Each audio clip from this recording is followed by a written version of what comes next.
ஆதி தூகில் வாத அலைமகள் மகிழேச நாராயண நாராயண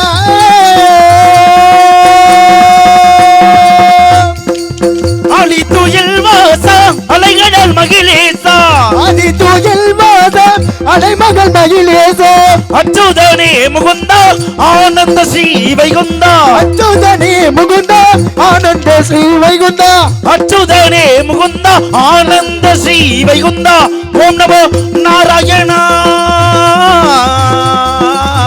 நாராயண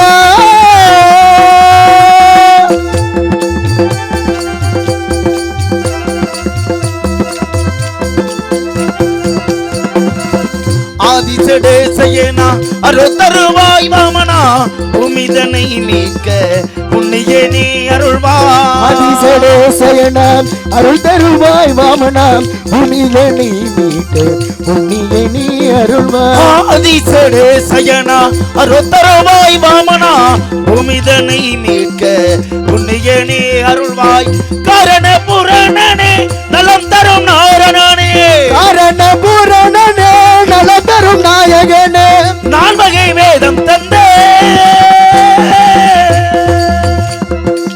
நால்வகை வேதம் தந்தே நால்வகை வேதம் தந்த தத்துவ குணசீலனே நால்வகை வேதம் தந்த தத்துவ குணசீலனே ஓம் நமோ நாராயணா நாராயண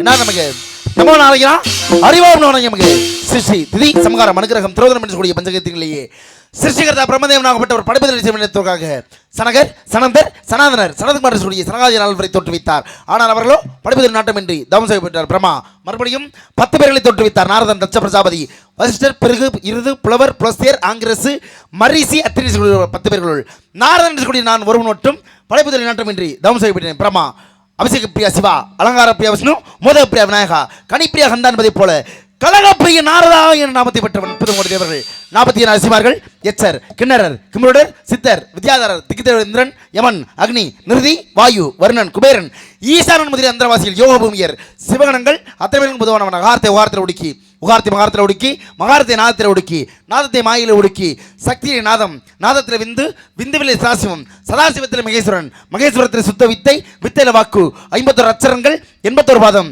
224 கோடி பூனங்கள் சப்தமணிக்கு மகாந்திரம் 4 வேதம் 3 காசம் 18 புராணம் சகல சாஸ்திரங்கள் அத்தனை கற்றவன் இன்று அதிகாலை கடைபிடித்து நித்திய அனுஷ்டானங்களை முடித்துவிட்டு முதலாவதாக சத்தியலோகத்தில் இருக்கக்கூடிய ஊர்வலம் வேறொன்றாம் 9 மானுடம் நீர்ப்பறவை நாட்காளர் 10ஆம் சீரிய பந்தமாம் தேவர் 14 அயன் படைத்தமிழ் சிறுத்தாரும் 4 4 யோனிகள் 7 தோற்றங்கள் 84 லட்ச சீவரசை படைக்கூடிய தந்தை பிரம்மதேவனை கண்டு வணங்கி ஆசீர்வாதம் பெற்றுவிட்டு பொறுப்பிலை பிறந்து தென்னன் புகழை கிடந்து சங்க திருப்பிலை இருந்து வைகை ஏற்றத்தை வந்த பெய்த நெருப்பில் நின்று கற்றோர் நினைவு மறுப்பிலை பகின்ற பாவை மருங்களே வளர்கின்றார் கூடிய என் தாய் கலைமலை கண்டு வணங்கி ஆசீர்வாதம் பெற்றுவிட்டு பூலோகம் வந்து சுரணி அளித்த சிறந்தனிய திருத்தணியை மலை மேல் அமர்ந்தக்கூடிய எம்பெருமான் கந்தபெருமான் நினைத்து வழிபடலாம் என்று கூட எனக்கு என்ன சாபம் ஒரு சுப முகூர்த்த நாளைக்கு மேல் ஓரிடத்தில் தங்கக்கூடாது அவ்வாறு தங்கிவிட்டால் என்னுடைய சிறசாகப்பட்டது 1000 காரணத்தாலே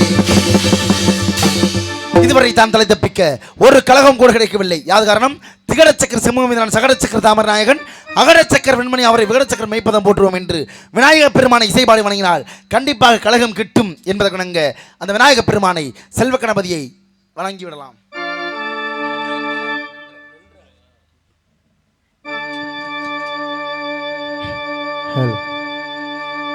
செல்வ கணபதியே எங்கள் குல சித்தி விநாயகனே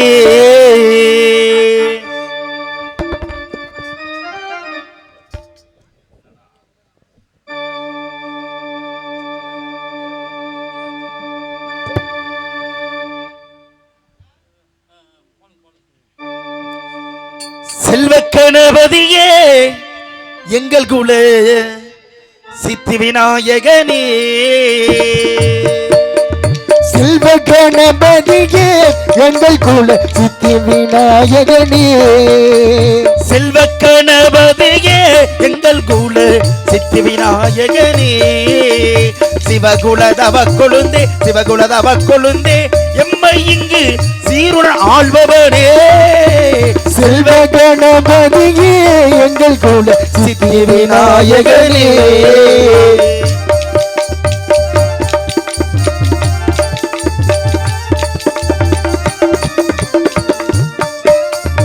ஆதிக்கும் காரணனே பிள்ளை முகம் ஆனந்த பூரணனே ஆதிக்கும் காரணனே பிள்ளை முக ஆனந்த பூரணனே ஆதிக்கும் காரணனே பிள்ளை முக ஆனந்த பூரணனே கீதையை எழுதி தந்த வக்ரதுண்ட கீர்த்தி விநாயகனே கீதையை எழுதி தந்த வக்ரகுண்டில் ஆதி விநாயகனே செல்வ கணபதியே எங்கள் குல சித்தி விநாயகனே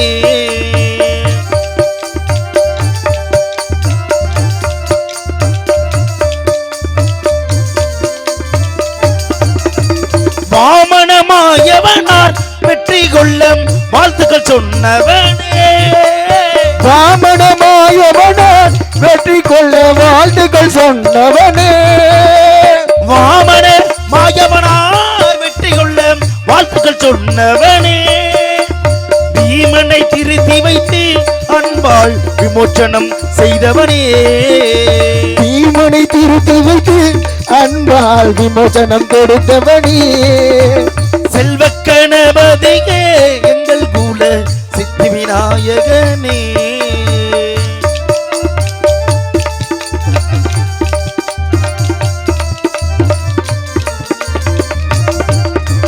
நல்லதோர் செயலில் எல்லாம் உடன் நிற்கும் வல்லவ கணபதியே நல்லதொரு செயலிலெல்லாம் துணை நிற்கும் வல்லவ கணபதியே நல்லதோர் செயலில் எல்லாம் உடன் நிற்கும் வல்லவ கணபதியே பிள்ளையாரே கணேசா மும்மூர்த்திக்கும் பெரியவனே நேசா பிள்ளையாரே கணேசா மும்மூர்த்திக்கும் பெரியவனே நேசா செல்வ கணபதியே எங்கள் குல சித்தி விநாயகனே சிவகுலதவ கொழுந்தே சிவகுலதவ கொழுந்தே எம்மை இங்கு சீருடன் ஆள்பவனே செல்வ கணபதியே எங்கள் குல சித்தி விநாயகனே சித்தி விநாயகனே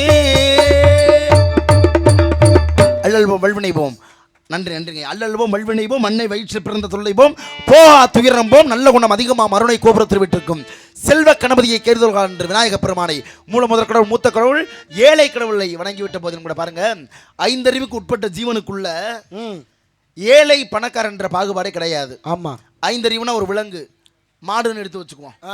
மாட்டுல இது ஏழை மாடு இது பணக்கார மாடுன்னு பாகுபாடு இருக்கா? இல்ல சாமி, இல்ல இல்ல இல்ல. அப்ப மாடுகளுக்குள்ள ஏழை பணக்காரங்க பாகுபாடு இல்ல, வேறுபாடு இல்ல. நான்கு அறிவு கொண்ட பறவைக்குள்ள இது ஏழை பறவை இது பணக்கார பறவைங்கிற பாகுபாடு இருக்கா? இல்ல இல்ல இல்ல. இதுவே மூன்றறிவு கொண்ட ஊர்வன ஒரு பாம்புன்னு வச்சுக்குவோம். பாம்புல இது ஏழை பாம்பு இது பணக்கார பாம்புன்னு இருக்கா? இல்ல சாமி, இல்ல. அப்ப ஐந்தறிவுக்கு உட்பட்ட ஜீவன் எதா இருந்தாலும் அதற்குள்ள ஏழை பணக்காரங்கிற பாகுபாடு இல்ல. ஆமா, ஆறறிவு கொண்ட மனிதன்கிட்ட இருக்கு இருக்கு. இந்த ஏழை வருகிறார் பாரு, பணக்காரன் திமிரா போறேன் பாரு. ஆமா, சொல்றமா? சொல்றேன். அப்ப மனிதனுக்குள்ள ஏழை பணக்காரன் என்ற பாகுபாடு உண்டு உண்டு. இது மனிதனுக்கு. ஆமா, மனிதனை விட மேலானவர் இறைவன். அப்ப இறைவனுக்குள்ள ஏழை கடவுள் பணக்கார கடவுளுங்கிற பாகுபாடு இருக்கா? இருக்கா? இருக்குதா? பணக்கார கடவுளை கும்பிட போறேன்ட்டு போறோமா? போறமே. ஏழுமலைக்கு போறோம்ல. எங்க போறோம்? திருப்பதி வெங்கடாசலபதி பணக்கார கடவுள்னு சொல்றீங்கல்ல? ஆமா. அவர் உண்மையிலே பணக்கார கடவுளா அப்படின்னு கேட்டா உலகத்திலே மிகப்பெரிய கடங்கார கடவுள் அவர் தான். ஏன் தெரியுமா? தன்னுடைய திருமணத்திற்காக குபேரன்ட்ட கடன் வாங்கி இன்னொரு வரைக்கும் கடன் கட்டல. ஓஹோ. அப்படின்னா என்ன அர்த்தம்? கடன் கட்டாததுக்கு ஒரு ஆதாரமே இருக்குது. கடன் பட்டார் நெஞ்சம் போல் கலங்கினான் இலங்கை வேந்தன் அப்படிங்கிற மாதிரி கடனை பட்டா என்ன பண்ணணும்? கலங்கிட்டே ஆகணும். இப்ப திருப்பதி போனா என்ன வாங்கிட்டு வர்றோம்? பிரசாதமா? லட்டு. லட்டை வாங்கிட்டு நம்ம வீட்டுக்கு வர்றோம்ல, லட்டை அவருக்கு படைக்கிறது இல்லை. என்ன காரணம்? என்ன காரணம்? உப்புள்ள நம்ம கிராமத்துக்குள்ள ஒரு பழமொழி உண்டு, உப்புள்ளாத கஞ்சியை குடிச்சுனாவது கடனை கட்டணும். அதனால தான் இன்ன வரைக்கும் கடன் கட்டாத ஒரே காரணத்தால் நமக்கெல்லாம் லட்டை கொடுத்துட்டு அவருக்கு வெங்கடாச்சலபதிக்கு உப்புள்ளாத சோத்தை பிரசாதமாக படைச்சிக்கிட்டு இருக்காங்க. அப்போ உப்புள்ளாத கஞ்சியை குடிச்சுனா இந்த 2026 கட்டுவாரா அப்படின்னு எதிர்பார்க்குறாங்க. அதனால தான் இன்று வரைக்கும் கடன் கட்டாத கடங்கார கடவுள் திருப்பதி வெங்கடாச்சலபதி. சரிங்களா? அப்ப யார்கிட்ட போய் கடன் வாங்கினார்? குபேரன் கடன் வாங்கினாரு. ஒருவேளை குபேரனே மிகப்பெரிய பணக்காரரா அப்படின்னு பார்த்தா குபேரன் மிகப்பெரிய பணக்காரன் இல்ல. இருக்கு ஆதாரம் இருக்கு. என்ன காரணம் பாருங்க, இந்த உலகத்திலேயே கடவுளுக்குள்ள பணக்கார கடவுள் மிகப்பெரிய கடவுள் அப்படின்னா யாரும் கேட்டால் சிவபெருமானுடைய குடும்பம், பெரிய குடும்பம். சிவபெருமான்கிட்ட போய் இவர் குபேரன் என்ன பண்றாரு, என் வீட்டில் நிறைய செல்வம் இருக்கு அப்படிங்கிற ஆணவத்தை காமிக்கிறதுக்காக எல்லாரும் எங்கள் வீட்டுக்கு ஒரு நாளைக்கு சாப்பிட வர்றீங்க அப்படின்னு சொல்லி கூப்பிடுறாரு. அப்போ கூப்பிடும் பொழுது சிவபெருமான் பார்க்குறாரு, வீட்டில் நிறைய செல்வம் திமிர் இருக்குங்கிறத காமிக்கிறதுக்காகவே சாப்பிட கூப்பிட்றாரு குபேரன். எல்லாருக்கும் சோறு போட வேணாம், என் மூத்த பிள்ளை விநாயகருக்கு சோறு போட்டு பசியை அடக்கிவிடு, பெரிய ஆள்னு ஒத்துக்கிறேன் அப்படின்னு விநாயகர் பெருமான் அனுப்பிச்சு விடுறாரு. விநாயகர் பெருமான் போகிறாரு, அங்கே பார்க்குறாரு தங்கத்தாலான தட்டு, அதில் உணவு பதார்த்தங்களை வைக்கிறாரு.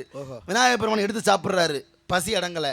இருக்கிற எல்லா தானியத்தையும் சமைச்சு போட்டார், பசி அடங்கலை. கடைசியில் என்ன, சமைக்கக்கூடிய பாத்திரத்தையும் எடுத்து விழுங்கினார், பசி அடங்கலை. எல்லாம் தங்கம். இறுதியில் பார்த்தா அவர் குபேரனுடைய வீடு தங்கத்தாலான வீடு, எடுத்து விழுங்குறாரு, பசி அடங்கலை. எல்லாம் சாப்பிட்டு பசி அடங்கலையே, ஒருவேளை நம்மளை விருந்துக்கு கூப்பிட்ட குபேரனையே தூக்கி விழுங்கிட்டா பசி அடங்கிடுமா அப்படின்னு ஆசைப்பட்டு குபேரனை விரட்டிட்டு ஓடுறாரு. அப்போ தான் குபேரன் நினைக்கிறாரு, ஆகா நம்ம தான் இந்த கடவுளுக்குள்ளே பணக்காரன் நினச்சோம், ஆனால் எல்லாத்தையும் தூக்கி விழுங்கி எல்லா செல்வங்களையும் விநாயகர் பெருமான் ஐயத்துக்குள்ளே அடக்கிட்டாரு, இறுதியில் நம்மளை விழுங்க போகிறாரு. சிவபெருமானே என்னை காப்பாற்ற நான் செல்வமானவன் சொல்லி நினச்சேன், ஆனால் என்னுடைய செல்வ செருக்கு ஆணவம் எல்லாத்தையுமே தூக்கி விழுங்கிட்டாரு விநாயகர் பெருமான், அதனால் என்னை விட்டுருங்க, இனிமே பணக்கார கடவுள் குபேரனுங்கிறது பேரே வரக்கூடாது அப்படின்னு நினச்சி ஆணவத்தை அழித்தார் யார்? விநாயகர் பெருமான். அப்போ அவர் தான் மிகப்பெரிய பணக்காரரா விநாயகர் பெருமான் அப்படின்னு கேட்டால், உலகத்திலேயே ஏழை கடவுள் யாருன்னு கேட்டால் விநாயகர் பெருமான் தான். இப்போ ஒரு சிற்பத்தை வடிக்க வேண்டும் என்றால் சிற்ப சாஸ்திரம், 64 கலைஞானத்தில் சிற்ப சாஸ்திரமும் உண்டு. அப்போ சிற்ப சாஸ்திரத்தை தெரிஞ்சுக்கிட்டு தான் ஒரு கருவறைக்குள்ள கோயிலுக்குள்ளே சிற்பத்தை வடிக்க முடியும். கல்லில் கூட பாருங்கள், ஆண்கல், பெண்கல், அலிக்கல் என்று சொல்லக்கூடிய 3 வகையான கற்கள் உண்டு. இந்த 3 வகையான சாஸ்திரமும் தெரிந்துதான் கருவறைக்குள்ள வைக்கக்கூடிய சிலையை சிற்ப சாஸ்திர முறைப்படி சிலையை செய்யணும். இதில் எல்லாரும் சிலை செஞ்சிட முடியுமா? முடியாது. எல்லாரும் சிலை செய்ய முடியுமா? சிற்ப சாஸ்திரம் தெரிஞ்சவங்க தானே சிலை செய்ய முடியும். ஆமாம். ஆனால் நான் சொல்கிறேன், எல்லாருமே ஒரு இறைவனுடைய சிலையை செஞ்சு போடலாம். நான் இது வரைக்கும் செஞ்சதில்லை. எல்லாருமே செய்யலாம். யார் தெரியுமா? சாணத்தை பிடிச்சி வச்சு ஒரு அருகம்பில் குத்தி வச்சா சிலைக்கு பேர் என்ன? பிள்ளையார். மஞ்சளை பிடிச்சி வச்சு ஒரு அருகம்பில் குத்தி வச்சா சிலைக்கு பேர் என்ன? மண்ணை பிடிச்சி வச்சு ஒரு அருகம்பில் குத்தி வச்சா சிலைக்கு பேர் என்ன? அப்போ ஏழையின் கையில் கூட எளிமையாக அகப்பட்டு விடக்கூடிய ஒரு தெய்வம் யாருன்னு கேட்டால் அவர் விநாயகர் பெருமான். அதனால தான் பணக்கார கடவுள் எவராக இருந்தாலும் சரி, ஏழை கடவுள் என்பது விநாயகர் பெருமானையே சாரும். வீட்டுக்குள்ளே கொண்டு போய் எல்லா சிலையும் வச்சு வணங்க முடியாது. சிலைகள் என்பது ஆகம விதிகளுக்கு உட்பட்டது சிலைகள். ஆனால் விநாயகர் பெருமான் சிலை என்பது, விநாயகர் பெருமான் சிவபெருமான ஆகம விதிகளுக்கு அப்பாற்பட்டவர். இறந்து போயிட்டா வீட்டில் கோயிலுக்கு யாரும் உள்ளே போக மாட்டோம். ஆனால் சிவனுடைய கோயிலுக்கு இறந்த மறுநாளே கூட போகலாம். அதனால ஆகம விதிகளுக்கு உட்படாத தெய்வம் யார் கேட்டால் சிவபெருமான். அதுபோல் விநாயகர் பெருமானும். அதனால் விநாயகனுடைய பெருமையை கூறிக்கொண்டே இருக்கலாம். இருந்தபோதும் கூட ஆடினார் ஆட்டம். யார் உலகத்தில் முதலாக ஆடிய ஆட்டம் யார் ஆடியது கேட்டால் சிவபெருமான் ஆடினார். ஆனந்த தாண்டவம் தில்லை, திரிபுர தாண்டவம் குற்றாலம், சந்தியா தாண்டவம் மதுரை, திருக்கழிவேலியில் கொடுகொட்டி என்ற ஆட்டத்தை ஆடினார். இவ்வாறு தாண்டவங்களை நிறைய ஆடி தமிழகத்துக்குள்ள நம்மளையும் ஆட வைத்து விட்டார், ஊருக்கு நாடகங்கிற பேரில். அப்போ அவர் ஆடிய ஆட்டம் இன்ன வரைக்கும் நம்மளும் ஆடிக்கிட்டு இருக்கோம். சரிங்களா? அவ்வாறு ஆடிய ஆட்டத்தை வகைப்படுத்த வேண்டும் என்றால் எவ்வாறு வகைப்படுத்தலாம் என்று பார்த்தால்,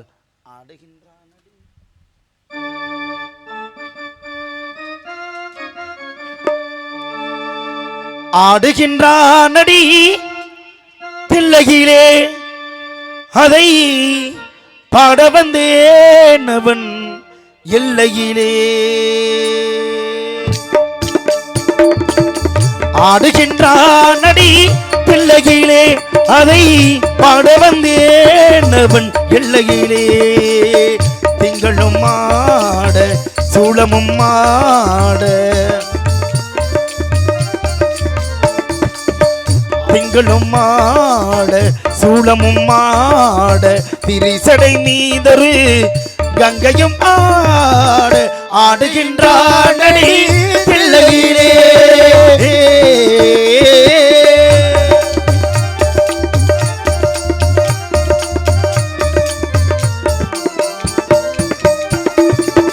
உலகெனும் மாபெரும் மேடையிட்டான், அதில் உயிர்களை எல்லாம் ஆடவிட்டான். உலகெனும் மாபெரும் மேடையிட்டான், அதில் உயிர்கள் எல்லையும் ஆடவிட்டான். அசைந்திடும் மரம் செடி கொடிகளிலே, அசைந்திடும் மரம் செடி கொடிகளிலே அம்பலத்தரசன் ஆடுகின்றான். அந்த அம்பலத்தரசன் ஆடுகின்றான்.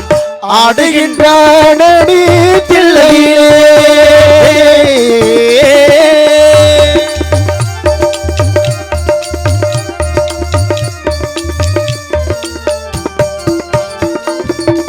தந்தையும் தாயும் போல் அவன் இருப்பான், ஒரு தந்தையும் தாயும் அவனுக்கில்லை. தாயும் போல் அவன் இருப்பான், ஒரு தந்தையும் தாயும் அவனுக்கில்லை. அந்நாள் தொடங்கி இந்நாள் வரையில், அந்நாள் தொடங்கி இந்நாள் வரையில், அந்நாள் தொடங்கி இந்நாள் வரையில் ஆடிய ஆட்டம் முடிவதில்லை. ஈசன் ஆடிய ஆட்டம் முடிவதில்லை. ஆடுகின்றானடி தில்லையிலே.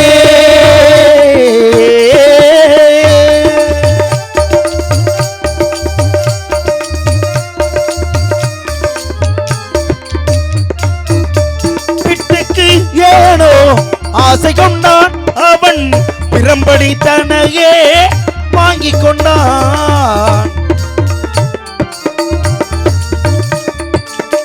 பிட்டுக்கு ஏனோ ஆசை கொண்டான், அவன் பிரம்படி தனையே வாங்கிக் கொண்டான். மண்ணை படைத்தவன் மண் சுமந்தான், மண்ணை படைத்தவன் மண் சுமந்தான். மதுரையில் ஆடுக ஆட்டமன்றோ ஈசன், மதுரையில் ஆடுக ஆட்டமன்றோ. ஆடுகின்றானடி தில்லையிலே. ஆட வந்தேனவன் எல்லையிலே. திங்களும் ஆட சூளமும் ஆட,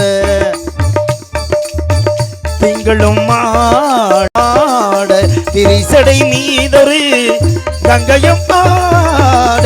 ஆடுகின்றானடி தில்லையிலே. தன் கூடவே இருப்பது பாவமும் புண்ணியமும், அடக்க முடியாத ஆசையும் துக்கமும், பிரிக்க முடியாத பாசமும் பந்தமும், எல்லோருக்கும் சமமானது பிறப்பும் இறப்பும் மட்டும்தான். பாருங்க, அந்த பாடலுக்குள்ள மிகப்பெரிய தத்துவமே இருக்கு. வருவதும் போவதும் இன்பமும் துன்பமும் அப்படின்னா, மனிதனுடைய வாழ்க்கையில பிறந்ததிலிருந்து இறப்பு வரைக்கும் இன்பமாவே வாழ்ந்த மனிதன் உண்டா? இல்ல சாமி. இல்ல பிறந்ததிலிருந்து இறக்குற வரைக்கும் துன்பமாவே வாழ்ந்த மனிதன் உண்டா? இல்ல இல்ல. அப்ப பிறப்புக்கும் இறப்புக்கும் இடையில வருவதும் போவதும் இன்பமும் துன்பமும் மாறி மாறி வருமா? வந்தால் போகாதது புகழும் பொழியும். புகழ்ச்சி நம்மளுக்கு வந்தாலும் சரி, இகழ்ச்சி வந்தாலும் சரி, வரக்கூடியதை நம்ம உடல் இறந்தாலும், இந்த உலகத்தில் இந்த உடம்பு இல்லாட்டியும் கூட இறந்தாலும் நல்ல செயல்களை செஞ்சால் நல்ல பேர் வாங்கிக்கிட்டே இருக்கலாம். அடுத்தடுத்த பரம்பரைக்கு இந்த பெயர் கடந்து போய்கிட்டே இருக்கும். இந்த பரம்பரையில் வந்தவர் இந்த கோயிலை கட்டினாரியா, இந்த பரம்பரையில் வந்தவர் இந்த செயலை செஞ்சார் அப்படின்னு நல்ல செயல்களாக இருந்தால் அதுவும் தொடர்ந்துக்கிட்டே வரும். இதே கெட்ட செயலை செஞ்சா, இந்த பரம்பரையில் வந்தவர் அந்த ஆளை வெட்டி கொண்டார்ல, ஆமாம், அந்த கூட்டத்தில் இருந்து வந்தவன் இந்த யாரு அப்படின்னு சொல்லுவாங்கல்ல. வெடி எடுக்க அவரை சொல்லலை, நீ என்ன வம்ப ஊரில் இழுத்து விடுவ போல. அப்படியெல்லாம் இல்லை, நல்ல மனுஷன். நான் சொல்கிறதெல்லாம் கேட்பார் காலையில். என்னன்னு வேற இருக்குன்னா என்ன காரணம் பாருங்க, அந்த பரம்பரையிலிருந்து வளர்ந்து வந்தாலும் கூட தீமை யாராவது செஞ்சிருந்தா அந்த குடும்பத்தை சார்ந்தவன் அப்படிங்கிற பெயர் அப்படியே நிலைத்து வந்துகிட்டே இருக்கும் அடுத்தடுத்த பரம்பரைக்கு. அதான் வந்தால் போகாதது புகழும் பழியும். தானாக வருவது இளமையும். இதை மிக மிக முக்கியம். இப்போ எருமைப்பட்டி அப்படிங்கிற ஊருக்குள்ள இந்த வயசுல வந்து 2026 நிற்கிறோம். ஆமாம், 60 வயசுல இந்த ஊரில் நாரதரா என்னை கூப்பிடுவாங்களா? எப்படி கூப்பிடுவாங்க? இல்லை ஒரு 70 வயசுல கூப்பிடுவாங்களா? எப்படி கூப்பிடுவான்னு கேட்குறேன். நல்லா பாடுவார், நல்லா பேசுவார். இருந்தாலும் வயசாகி போச்சு, புதுசாக யாரும் பயலுக இருந்தால் போடுங்க, கம்ப ஊனிக்கிட்டு வந்து நின்று சொல்லுவாங்கல்ல. அப்ப இந்த உலகத்துல தானாக வருவது இளமையும் மூப்பும், யாரும் தடுக்க முடியாது. என்னத்தை தான் அள்ளி மூஞ்சில பூசினாலும் வயசு காமிச்சு கொடுத்துரும். சரிங்க, அதான் தானாக வருவது, கேட்டுக்கிட்டுலாம் வராது. இளமையும் மூப்பும், தன் கூடவே இருப்பது பாவமும் புண்ணியமும். எத்தனை பிறவிகள் எடுத்தாலும் சரி, நம்ம கூடவே தொடர்ந்து கர்மாவின் வழியாக பாவமும் புண்ணியமும் வந்துக்கிட்டே இருக்குமா. ஏன் கஷ்டப்படுறோம்? போன பிறவியில் செஞ்ச பாவம் தான் அப்படின்னு சொல்கிறோம்ல. அதான் தானாக, அதாவது தன் கூடவே இருப்பது பாவமும் புண்ணியமும். பிறவி என்பது அடுத்த பிறவி இருக்கா இல்லையாங்கிறது சந்தேகம் தானே. ஆனால் இருக்குது அப்படிங்கிறதுக்கு சான்றே உண்டு. என்ன காரணம் பாருங்கள், தாய்கிட்ட குடித்த பால் பார்க்கடலில் இருக்க தண்ணியை விட அதிகமான பாலாம் அப்படின்னு சொல்லி நான் சொல்லலை, மாணிக்க வாசகர் சொல்கிறார். எவ்வாறு சொல்கிறார் பாருங்க, புல்லாய் பூடாய் பல் மிருகமாய், இப்படி இவ்வாறு பல பிறவி எடுத்திருக்கேன். எடுத்த பிறவியில் ஒவ்வொரு தாய்கிட்டையும் பால் குடிச்சிருப்பில்ல. இப்போ நாயாக பிறந்திருந்தா நாய்கிட்ட தாய்ப்பால் குடிச்சிருப்போம், மாடாக பிறந்திருந்தா மாட்டுக்கிட்ட தாய்ப்பால் குடிச்சிருப்போம், மனுஷனாக பிறந்தா மனுஷன்கிட்ட அம்மா கிட்ட தாய்ப்பால் குடிச்சிருப்போம். அத்தனை பிறவிலையும் எடுத்த தாய்கிட்ட ஒவ்வொரு தாய்கிட்டையும் குடித்த பாலெல்லாம் ஒன்று சேர்த்தா இந்த பார்க்கடலை விட அதிகமான பாலை நான் குடிச்சு வளர்ந்துருக்கேன் அப்படின்னு சொல்லி மாணிக்க வாசகர் இறைவன்கிட்ட பாடியிருப்பார். இதில் திருவாசகத்தில். அதுபோல் திருவள்ளுவரும் பாருங்க, ஒருமையில் தான் கற்ற கல்வி ஒருவனுக்கு எழுமையும் ஏமா புடைத்து. 7 பிறவிக்கும் கூட தொடர்ந்து வருமா கல்வி கற்றுட்டோம் அப்படின்னம்னா.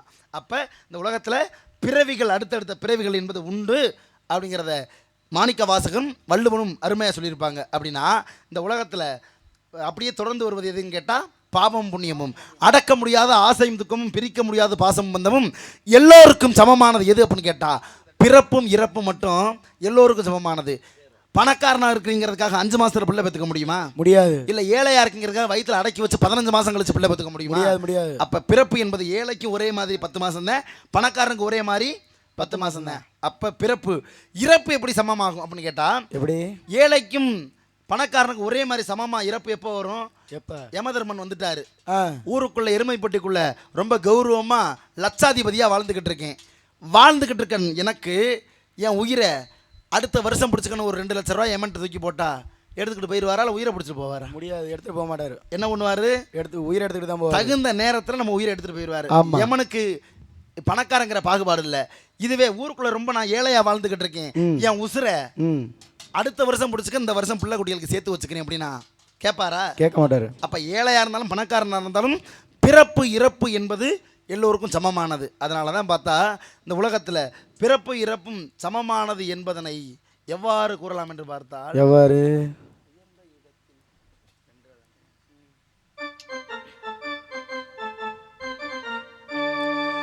உயர்ந்த இடத்தில் இருக்கும் போது உலகம் உன்னை மதிக்கும், உன் நிலைமை கொஞ்சம் இறங்கி வந்தால் நிழலும் கூட மிதிக்கும்.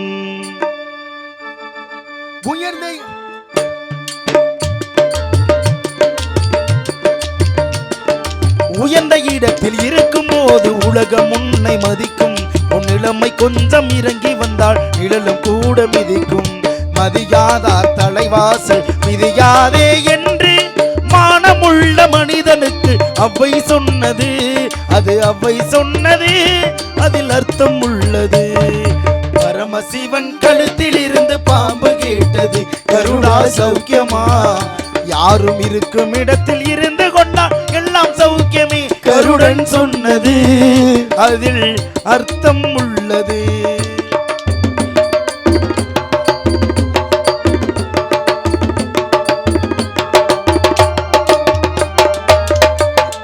வண்டி ஓட சக்கரங்கள் 2 மட்டும் வேண்டும், அதில் 2ல் 1 சிறியதென்றால் எந்த வண்டி ஓடும்? வண்டி ஓட சக்கரங்கள் 2 மட்டும் வேண்டும், அந்த 2ல் 1 சிறியதென்றால் எந்த வண்டி ஓடும்? என்னை போலே அளவோடு உறவாட வேண்டும், என்னை போலே அளவோடு உறவாட வேண்டும். உயர்ந்தோறும் தாழ்ந்தோறும் உறவு கொள்வது அது சிறுமை என்பது, அதில் அர்த்தம் உள்ளது. பரமசிவன் கழுத்தில் இருந்து பாம்பு கேட்டது, கருடா சௌக்கியமா? யாரும் இருக்கும் இடத்தில் இருந்து கொண்டால் எல்லாம் சௌக்கியமே, கருடன் சொன்னது, அதில் அர்த்தம் உள்ளது.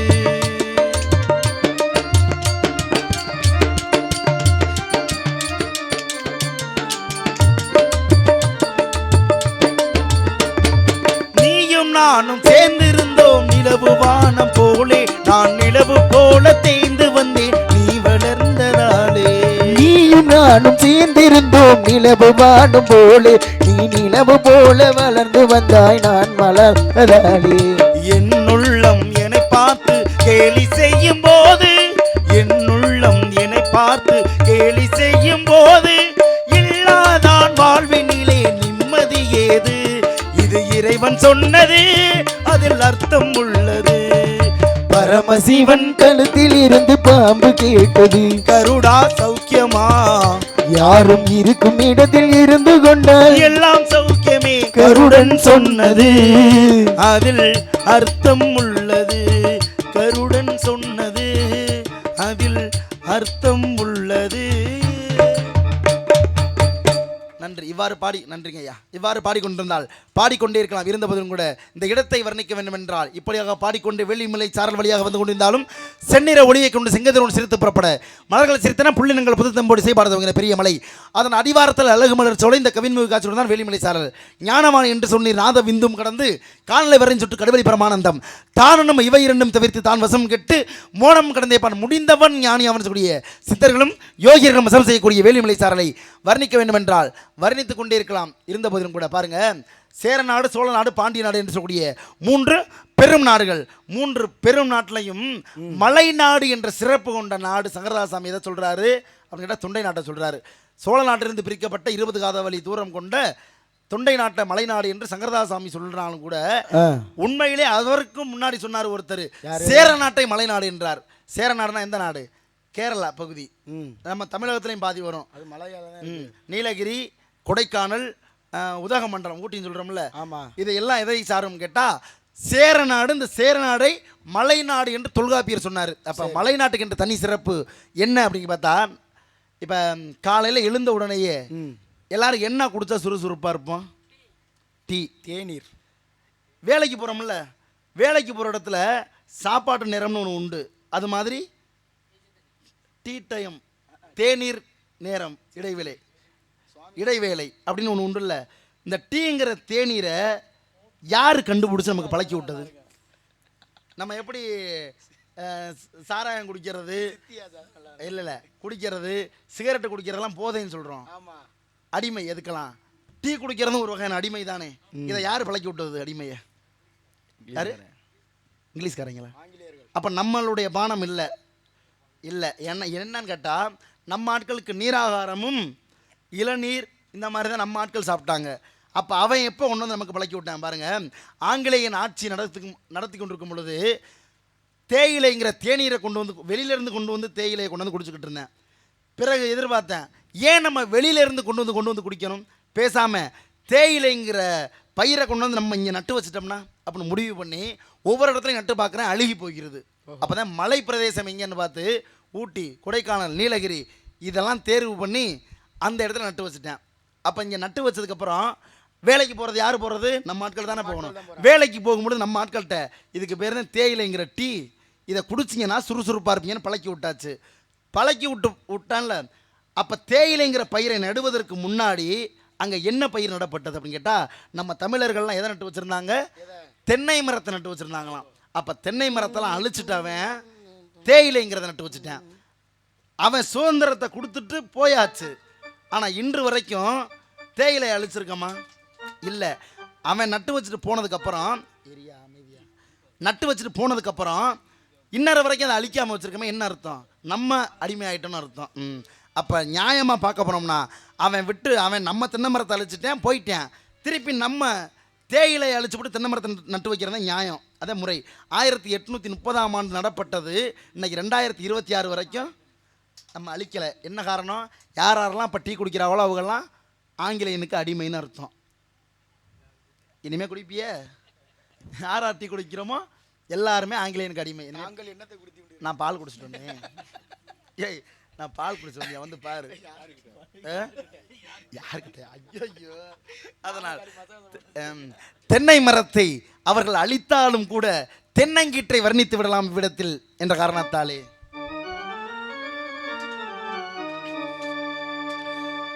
தென்னங்கீத்தும் தென்றல் காத்தும் கைகுலுக்கும் காலமடி கைகுலுக்கும் காலமடி வானம் பாடி ஜோடி சேரும் நேரமடி ஆசைகளோ கோடி தென்னங்கீத்தும் தென்றல் காத்தும் கைகொடுக்கும் காலமடி கைகொடுக்கும் காலமடி வானம் பாடி ஜோடி சேரும் நேரமடி ஆசைகளோ கோடி தென்னங்கீத்தும் தென்றல் காத்தும் கைகொடுக்கும் காலமடி கைகொடுக்கும் காலமடி.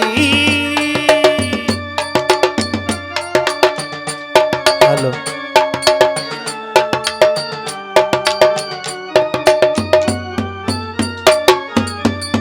நீ வச்ச பூவே முள்ளாய் புத்தும் போது பூ போட்ட பாயே காதில் வந்து பேசு.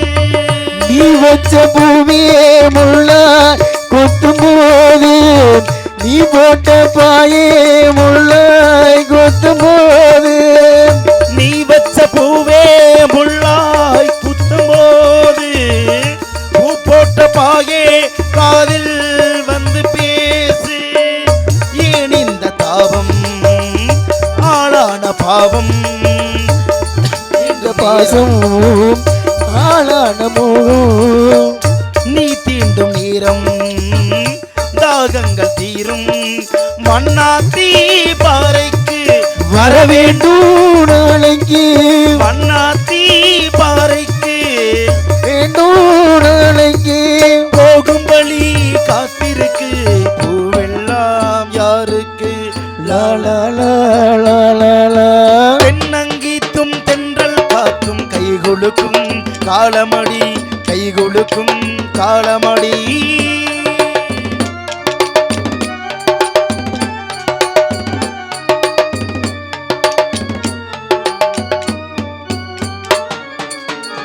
பூவாட காத்தே நெஞ்சு குள்ள வீசு பூ போட்ட பாயே காதில் வந்து பேசு. பூவான காற்று நெஞ்சு கொள்ள வீசு பூ போட்ட வாயே காது கொள்ள வீசு. பூவாட காத்தே நெஞ்சு குள்ள வீசு பூ போட்ட பாயே காதில் வந்து பேசு. பல நாள பார்த்து பசியாச்சு மாமா பதமான முத்தம் பரிமாறலாமா தோளோடு தோல் சேர்த்து காமனுக்கும் மாயூரே. தோளோடு தோல் சேர்த்து காமனுக்கும் மாயூரே. தோளோடு தோல் சேர்த்து காமனுக்கும் மாயூரே. தேனுக்குள்ள மீன் ரெண்டு ஆளவட்டம் நீராடு லாலலலா லாலலா. தென்னங்கீத்தும் தென்றல் காத்தும் கைகொடுக்கும் காலமடி கைகொடுக்கும் காலமடி வானம் பாடி ஜோடி சேரும் நேரமடி ஆசைகளோ கோடி. தென்னங்கீத்தும் தென்றல் காட்டும் கைகொடுக்கும் காலமடி கைகொடுக்கும் காலமடி. இப்படியாக பாடிக்கொண்டு குறிஞ்சி முல்லை மருதம் நன்றிங்கய்யா. குறிஞ்சி முல்லை மருதம் நெய்தல் பாலை என்பது ஆய்வக நிலம் நாம் வந்திருக்கக்கூடிய நிலமாகப்பட்டது குறிஞ்சி நிலம். குறிஞ்சி நிலம் என்பது மலையும் மலை சார்ந்த பகுதியும் குறிஞ்சி, முல்லை என்பது காடும் காடு சார்ந்த பகுதியும், மருதம் என்பது வயலும் வயல் சார்ந்த பகுதியும், நெய்தல் என்பது கடலும் கடல் சார்ந்த பகுதியும், பாலை என்பது மணலும் மணல் சார்ந்த பகுதியும். பாருங்க, நானிலம் கொண்டது தமிழ்நாடு, ஆனால் 5வது ஒரு நிலத்தையும் இப்போ உள்வாங்கி விட்டது தமிழ்நாடு. அப்போ 5வது நிலமான பாலை நிலத்தை எப்படி பாலை நிலம் என்பது எவ்வாறு உருவாகும் என்று பார்த்தால் முல்லையும் குறிஞ்சியும் முறைமையில் தெரிந்து பாலை என்பதோர் படிமம் கொள்ளும். பாலைவனம் ஒன்று உருவாகுது அப்படின்னா வான் சிறப்பு மழை இல்லாமல் பொய்த்து விட்டால் மணல் மணலாக உருவாகி அதற்கு பேர் தான் பாலைவனம். திருநெல்வேலி மாவட்டத்துக்குள்ள ஒரு பாலைவனம் உருவாயிருச்சு, தூத்துக்குடி மாவட்டத்துக்குள்ள ஒரு பாலைவனம் உருவாயிருச்சு. நம்ம பகுதியும் பாலைவனமாக உருவாகாம சோலைவனமாக உருவாக வேண்டும் என்றால் புதுக்கோட்டையிலே ஒரு பாலைவனம் உருவாயிருச்சு. என்ன பண்றது? எது? புதுக்கோட்டையிலே ஒரு பாலைவனம் உருவாயிருச்சு. பாலைவனம்னா அப்படி மணல் மணலா எந்த செடி கொடியும் இல்லாம அந்த மாதிரியா? அந்த மாதிரியா? ஆமா, அப்படி இல்லை. அப்புறம் புதுக்கோட்டைக்குள்ள பாலைவனம்னு ஊர் வேணா இருக்குது. மரமடைக்கு பக்கத்துல குளவாய்ப்பட்டிலேருந்து எரிச்சி போகிறதுக்கு இடையில பாலைவனம்னு ஒரு ஊர் இருக்குது. அதான் அது சோலைவனம் தான். தாளம் போடுற அன்பண்ண ஒரு பாலைவனம் ஊர் பேரு. ஆனா அது நல்ல வனம் தான், சோலைவனம் தான். பாலைவனம் பேர் வச்சிருக்காங்க அவ்வளவுதான் தவிர அரண்மனைலாம் இருக்கு சாமி இங்க. இருக்கட்டும். இருந்த போதிலும் கூட இந்த சோலைவனத்தை உருவாக்க வேண்டும் என்றால் நதி என்பது உலகத்தில் மிகவும் முக்கியமான பிரதானமான ஒன்று. அதனால் நதியோரம் நாணல் ஒன்று நாணம் கொண்டு நாட்டியமாடுது மெல்ல ஆனந்தானந்தம் என் சொல்ல. நதியோரம் நதியோரம் நாணல் ஒன்று நாணம் கொண்டு நாட்டியமாடுது மெல்ல ஆனந்தானந்தம் நதியோரம்.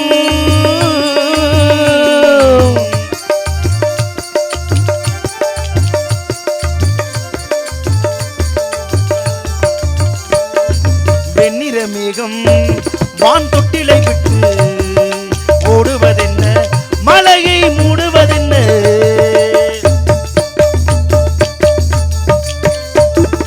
வெண்ணிற மேகம் வான் தொட்டிலை விட்டு ஓடுவதென்ன, மலையை மூடுவதென்ன. முகில்தானோ முகில்தானோ முகில்தானோ துகில்தானோ. சந்தன காடு இருக்கு தேன் சிந்திர கூடி இருக்கு, சந்தன காடு இருக்கு தேன் சிந்திர கூடி இருக்கு. தேன் வேண்டுமா நான் வேண்டுமா நீ என்னை கைகளில் அல்ல ஆனந்தானந்தம் என் சொல்ல. நதியோரம் லலலா லலலா லலலா லலலா லலலா லலலா லலலா லலலா லுலுலுலு லுலுலுலு லுலுலுலு. தேயிலை தோட்டம் நீ தேவதையாட்டம் அள்ளுவதென்ன, நெஞ்சை கிள்ளுவதென்ன.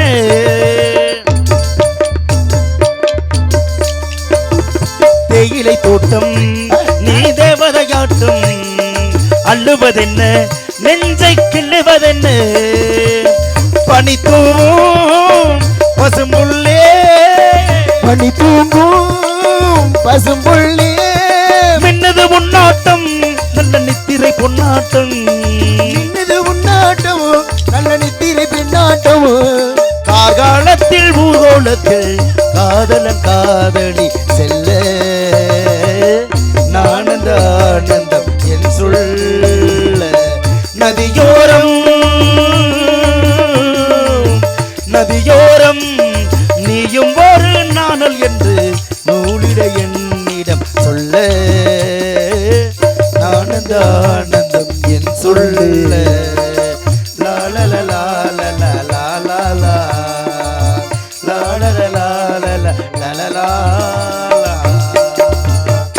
இருந்த போதிலும் கூட நன்றி நன்றிங்க. எவ்வரத்தில் ஏதேனும் சத்தம் காணம் ஏதும் கேட்கிறதா? ஆளுலம் சோ கிங்கினி சிலம்பு மணி சங்கம் யாழ் வைகுள் பேரி மத்தளம் குயிலின் குரல் என்று சொல்லக்கூடிய தசநாதகம் இருந்து செகண்ட் சேனை விட தேனினும் இனிய சிந்தம்பரம் சொல்லிட்டு ஆளுலம் பாடுகிறாள் இங்கே ஒரு சீமாட்டி. அந்நவளை விட திருமணை காட்டி கண்டிப்பாக நடத்தியே தீர வேண்டும் ஒரு தமிழ் யுத்த போட்டி என்ற காரணத்தாலே இந்த அழகு புதுமையை இந்த அழகு பெண்மணியாலை எவ்வாறு வர்ணிக்கலாம் என்று பார்த்தால் தூதாக பூங்காற்றை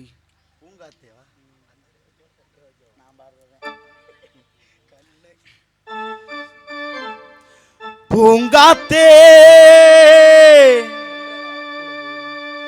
அந்த பொண்ணு கிட்ட ஒண்ணு சொல்லி வா, தனியா அவ இல்லாம நெஞ்சம் வாடுதே. ஆ ஆ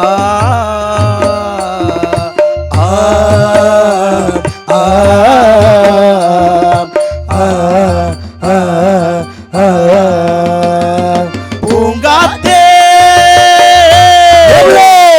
அந்த பொண்ணு கிட்ட ஒண்ணு சொல்லி வா, தனியா அவ இல்லாம நெஞ்சம் வாடுதே, அவ இல்லாம நெஞ்சம் வாடுதே. பூங்காத்தே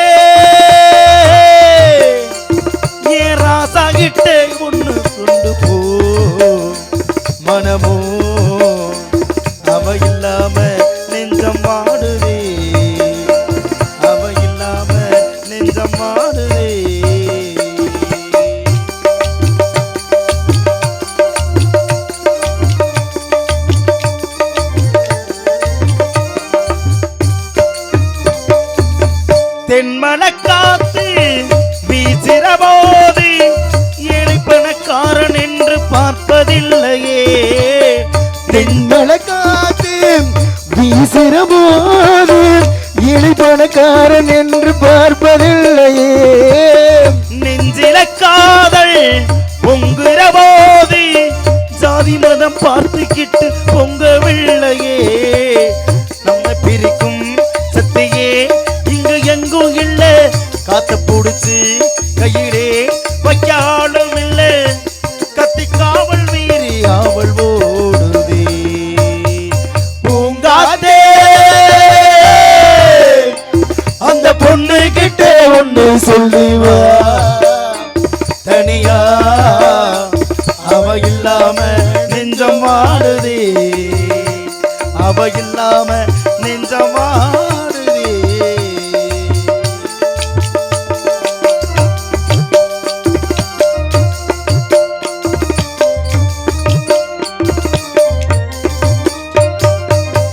கண்ணகி வாழ்ந்த நாட்டில வாழும் கன்னி தமிழ் மண்ணு கேத்த பொண்ணு நீ அம்மா.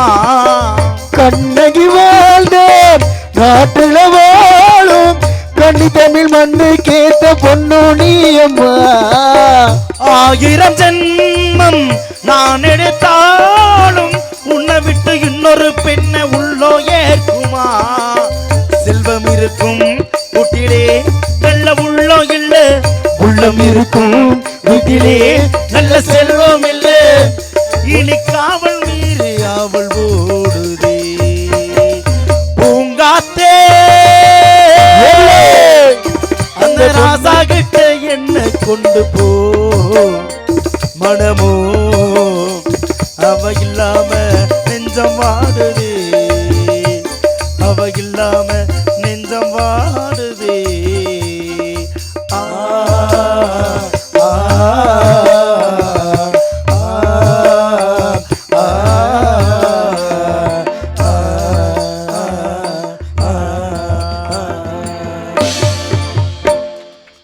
நன்றி நன்றி. இப்படியாக பாடிக்கொண்டே இருந்தாலும் கூட மைவடிவ குழலியார்த்த மதனத்தை கட்டு நிகர் ஒவ்வா மதியை மானை செய்வடிவை சிற்றிடையே வேதோலை படைத்த வடிவை இவ்வளவு யானறியேன் உண்மையா கைவடிய திருமகளை படைத்து இவளையும் படைத்த நம் கமலத்தானை என்று கவித்துவமாக வர்ணிக்க வேண்டும் என்று பார்த்தால் மண்ணுக்குள்ள இருந்து ஒரு எரிபொருள் எடுத்து அதை தொடர் வண்டிக்கு பயன்படுத்தினாங்க. ஆமா, நிலக்கரி. நிலக்கரி. ஆமா, நிலக்கரின்னு பெயர் வச்ச அவர்களே நிலக்கரிக்கு ஒரு பட்டத்தை கொடுத்தாங்க. என்ன பட்டம் தெரியுமா? கருப்பு தங்கம் நிலக்கரின்னு பட்டம். அடுத்து நம்ம மான மரியாதைலாம் காப்பாற்றணும்னா என்ன உடுத்தணும்? ஆடை உடுத்தணும். ஆடை உடுத்தணும்னா என்ன முதல்ல கிடைச்சா அதை நூறுத்து ஆலை பருத்தி. பருத்தி. ஆமா, பருத்திங்கிறது என்ன நிறம்? வெண்மை நிறம். வெண்மை நிறம். கருப்பு தங்கங்கிறது நிலக்கரிக்கு, சரி, வெள்ளை தங்கங்கிறது பருத்திக்கு பட்டம். ஓஹோ. அப்ப கருப்பு தங்கம் வெள்ளை தங்கம் பொருந்துதா? பொருந்துது. கருப்பு தங்கங்கிறது நிலக்கரிக்கு எவ்வாறு கொடுத்தார்களோ அதுபோல கருப்பு தங்கம்னு ஒரு மனிதனுக்கு பட்டம் கொடுத்தாங்க. யாருக்கு? அது எவர் அப்படின்னு கேட்டா, மதுரையில் பிறந்து நடிகராக வளர்ந்து கலியுகத்தின் கர்ண மகாராசாங்கிற பட்டம் அவருக்கு மட்டும்தான் பிறந்தோம். சரிங்களா? அவருடைய ஆளோலம் என்ற பாடலை வள்ளியினுடைய அழகுக்கு ஒப்புமைப்படுத்தி பாடினாள். ஆளோலம் பாடும் தென்றலே ஆகாயம் தேடும் திங்களே வட்ட வட்ட பொட்டு வைத்து வண்ண வண்ண பூ முடிக்கவா சின்ன சின்ன கண்ணங்களில் உண்ணுகின்ற தேன் எடுத்து வா.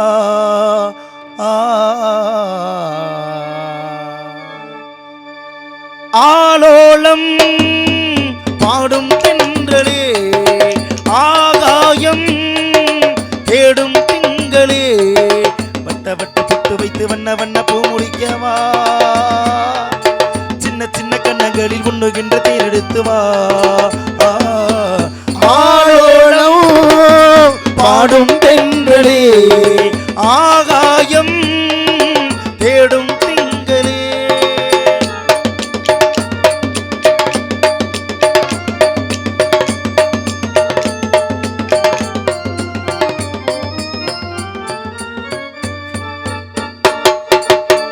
உச்சி வெயில் சூடு சூடுபட்டு வங்கக்கடல் காய்வதில்லை, வீசும் புயல் காற்றடித்து வெள்ளி மலை சாய்வதில்லை.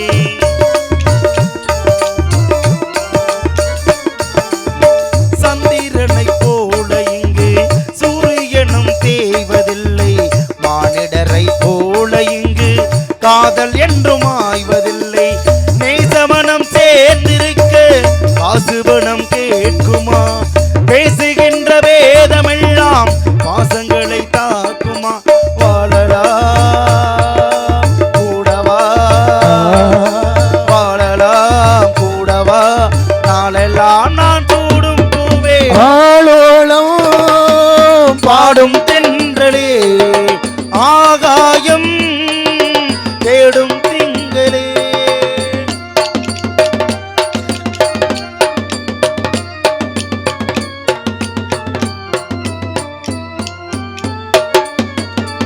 உன்னை ஒரு நாள் மறந்து என் மனது வாழ்ந்ததில்லை, உச்சரிக்கும் வார்த்தையெல்லாம் உன்னை அன்றி வேறு இல்லை.